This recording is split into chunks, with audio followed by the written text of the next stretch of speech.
नमस्कार, मैं CA Manmohan Jindal, registered IBBI valuer institute and financial assets from Mumbai. So today we shall discuss provision and procedure for temporary surrender of membership by registered valuers.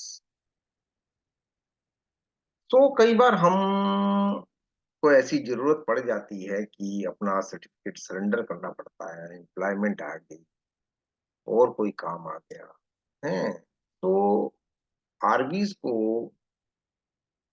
ये facilities है कि वह कुछ समय के लिए चाहे तो अपने मेंबरशिप को सरेंडर कर सकता है टेम्परेरी।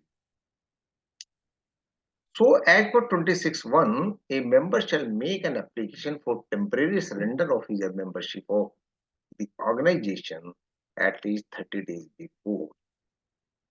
तो 30 दिन पहले उसे एक एप्लीकेशन देनी पड़ती है। किन हालात में? जब वह become a person non resident India, यदि उसे बाहर जाना है, नॉन रेजिडेंट हो गया, रेजिडेंट नहीं रहा, तो उसको अपना मेंबरशिप सरेंडर करना पड़ेगा। टेक्स अप एम्प्लॉयमेंट, ठीक है, प्रोफेशन नहीं चल रहा है, कमाई कम हो रही है, अच्छी अपॉर्चुनिटी मिल रही है, जॉब में जाने का मन है, ठीक है, जॉब करो, बट अपना आरबी का मेंबरशिप टेम्परेरी सरेंडर कर दीजिए। Starts any business except as specifically permitted under the code of the conduct। तो कुछ ऐसा बिजनेस आप स्टार्ट करना चाहते हैं जो कोड ऑफ कंडक्ट में परमिट नहीं है, जैसे chartered accountant, company secretary, CMA का प्रोफेशन तो साइड बाय साइड परमिटेड है।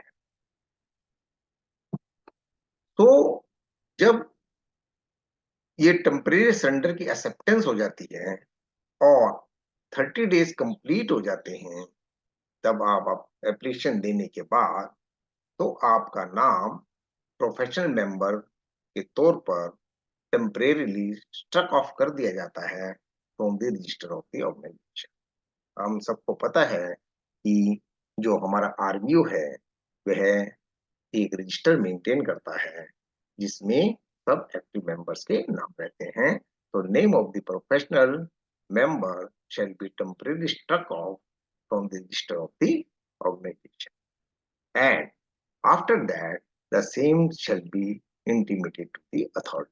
Authority means IBBI। तो आपको कब कब आरबीओ या आईबीबीआई डिनाइल करेगा कि नहीं भाई, आपकी एप्लीकेशन एक्सेप्ट नहीं हो सकती, you can't surrender this membership. So no application for temporary surrender of membership of the organization shall be accepted if there is a grievance or disciplinary proceeding pending against the member before the organization or the authority and he has not given an undertaking to cooperate in such proceedings। तो यदि आपके against कोई proceeding चल रही है, आपके against किसी ने कंप्लेंट किया हुआ है, कोई ग्रीवेंस चल रहा है, चाहे वो आरबीओ का हो या आईबीबीआई का हो, तो आपको सरेंडर करने की परमिशन नहीं दी जाएगी और आपसे ये अंडरटेकिंग भी लिया जाता है, यदि ऐसी प्रोसीडिंग्स में आप कोऑपरेट करते हैं तो किसी हद तक इसको कंसिडर किया जा सकता है। The member has been appointed as a registered valuer for a process under the Companies Act 2013 and the appointment of another registered valuer may be detrimental to such। तो यदि आपको कोई असाइनमेंट मिला हुआ है कंपनीज एक्ट 2013 के अंदर और आप सरेंडर करना चाहते हैं और किसी दूसरे आरबीए इसको एक्सेप्ट करने के लिए तैयार नहीं है, तब तक आप ये अपना सर्टिफिकेट सरेंडर नहीं कर सकते। ठीक है, सरेंडर हो गया, आरबी ने भी मान लिया, आरबीओ ने भी मान लिया, आईबीबीआई नहीं मान लिया, बट अब आप उसको रिवाइव करना चाहते हैं। So clause 26(3), a member may make an application to revive his temporary surrender membership। आपका मन आ गया कि एम्प्लॉयमेंट छोड़ना है, दोबारा से प्रोफेशन स्टार्ट करना है, तो your membership can be revived. When the condition for temporary surrender as provided in subsection clause 1 or 26 cease to be applicable and upon acceptance of the application for revival. तो जितने भी हमने 26(1) में ये clauses बताई थी कि भाई आप दोबारा से रेजिडेंट हो गए हैं, आपने एम्प्लॉयमेंट छोड़ दिया है या एम्प्लॉयमेंट में नहीं रहे हैं या किसी ऐसे बिजनेस में नहीं है कि वह कोड ऑफ कंडक्ट के अधीन बाधित हो रहा है, तब आपकी रिवाइवल की एप्लीकेशन एक्सेप्ट हो जाएगी, एक्सेप्ट कर ली जाएगी और the name of the member shall be reinserted in the register of the organisation and the same shall be intimated to the so आपका नाम दोबारा से रजिस्टर में इंसर्ट हो जाएगा and you are eligible to practise again. So ये temporary surrender का या रिवाइवल का प्रोसीजर क्या है. सो RBI has to submit the following document at least 30 days before an application for temporary surrender of membership covering the following.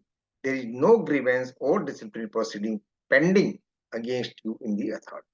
कि आपके against कोई भी डिसिप्लिनरी प्रोसीडिंग पेंडिंग नहीं है, ये डिक्लेरेशन देना पड़ेगा. You have not been appointed as a registered valuer for a process under Companies Act 2000. आप किसी ऐसे मामले में अपॉइंटेड नहीं है और जिस आरबीओ के अंदर आप काम करते हैं, जिस आरबीओ में आपका नाम रजिस्टर है, उसकी कोई फीस ड्यू नहीं है और आपको ओरिजिनल सर्टिफिकेट ऑफ प्रैक्टिस जो इंस्टीट्यूट ने आईसीआई, आईसीएमआई, आईसीएसआई और कोई सा भी आरबीओ हो उसने नहीं दिया है, तो वह भी आपको सरेंडर करना पड़ेगा. ओरिजिनल सर्टिफिकेट ऑफ मेंबरशिप भी सरेंडर करना पड़ेगा. Original certificate of the bankruptcy court से जो आपको मिला, इंसॉल्वेंसी एंड बैंक्रप्सी कोर्ट से जो मिला, वह भी सरेंडर करना पड़ेगा. तो ये सब चीजें जब आप अपने आरबीओ को सरेंडर कर देंगे, तब आपका सर्टिफिकेट टेम्परेरीली तौर पर सरेंडर हो जाएगा, मान लिया जाएगा और आप अपने मन चाहे प्रोफेशन में एंटर कर सकते. सो बहुत बहुत धन्यवाद. नमस्कार. आपका दिन शुभ हो.